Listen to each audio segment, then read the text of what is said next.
राम मंदिर में भक्ति और भव्यता का संगम और गहरा होता जा रहा है। मुंबई के एक प्रमुख डायमंड व्यापारी जिन्होंने पहले 70 करोड़ रुपए मूल्य का सोना रामलला को दान किया था, अब भगवान को हीरे डायमंड के आभूषण भेंट करेंगे। इसके लिए विशेष रूप से कारीगरों को रामलला के आभूषणों की नाप जोख की अनुमति दे दी गई है। राम मंदिर परिसर में निर्माण कार्य भी तेजी से आगे बढ़ रहा है। दिसंबर 2025 तक मंदिर से जुड़े सभी प्रमुख कार्य पूर्ण हो जाएंगे। वहीं 2 अन्य विशेष कार्य ऑडिटोरियम और म्यूजियम 2016 के मध्य पूरे किए जाएंगे। इसी बीच मंदिर की योजनाओं में एक नया अध्याय जुड़ा है। शेषावतार मंदिर के समीप 11 मीटर ऊंचा पुण्य आत्माओं का स्मारक बनाया जाएगा, जो उन सभी महान आत्माओं को समर्पित होगा जिन्होंने राम मंदिर आंदोलन में योगदान दिया। अब तो मुख्य निर्णय तो सब लिए जा चुके हैं पूर्व में ही। अब तो प्रगति की समीक्षा करनी होती है और शेष कार्य जो बचे हुए हैं उनकी सूची बनाई जाती है।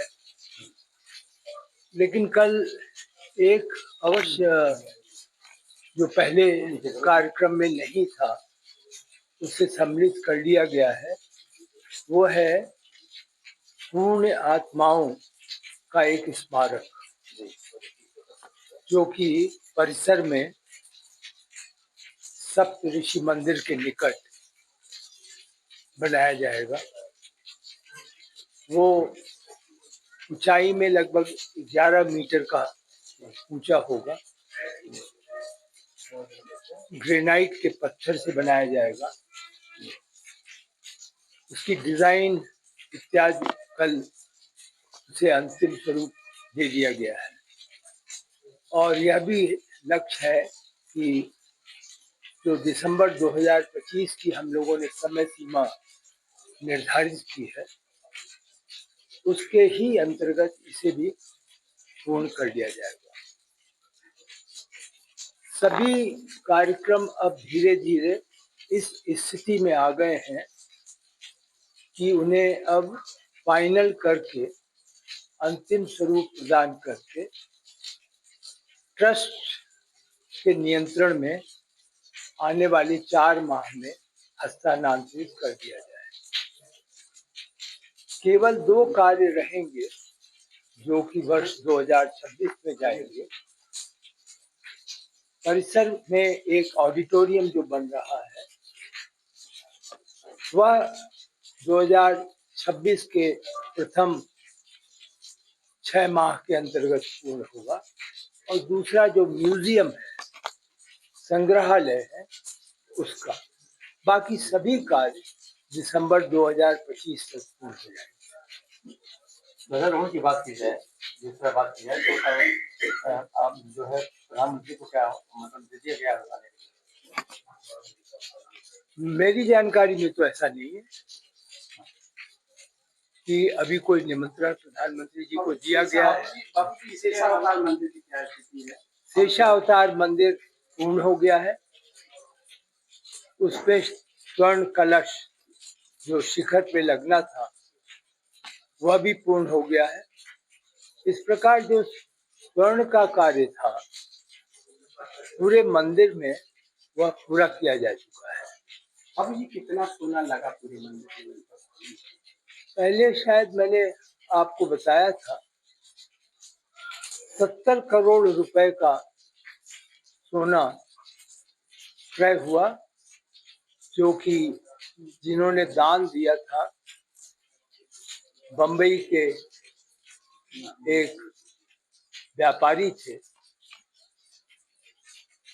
जो डायमंड में व्यापार करते हैं, उन्होंने इसे दान दिया था और उनका ये लक्ष्य था कि इसे तो वो दे ही।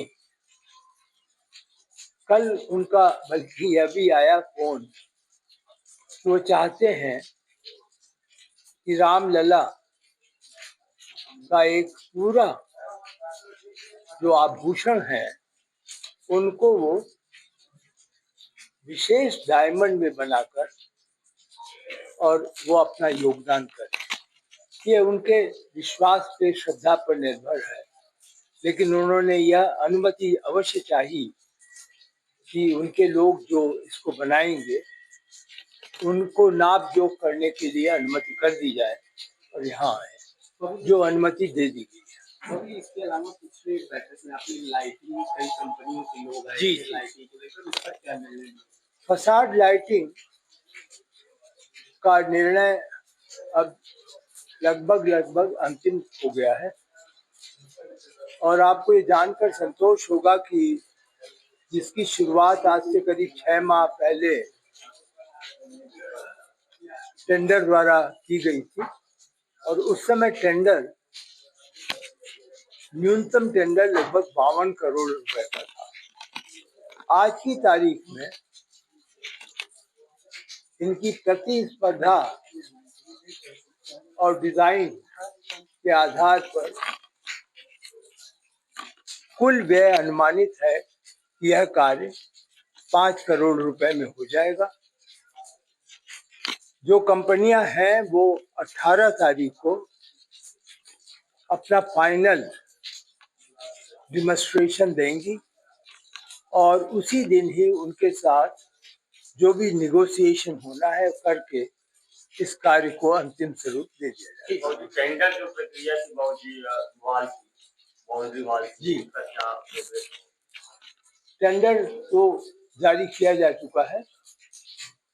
मेरी जानकारी के अनुसार संभवतः 5 तारीख यानी इस महीने की 5 को टेंडर खोला जाएगा, और बाउंड्री वॉल के जो महत्वपूर्ण निर्णय है, जो कि सुरक्षा की दृष्टि से महत्वपूर्ण है, जिसमें कि पुलिस विभाग मुख्यतः उसको गाइड करता है, मार्गदर्शन देता है, वह अंतिम किया गया, उसे भी सम्मिलित कर दिया गया है।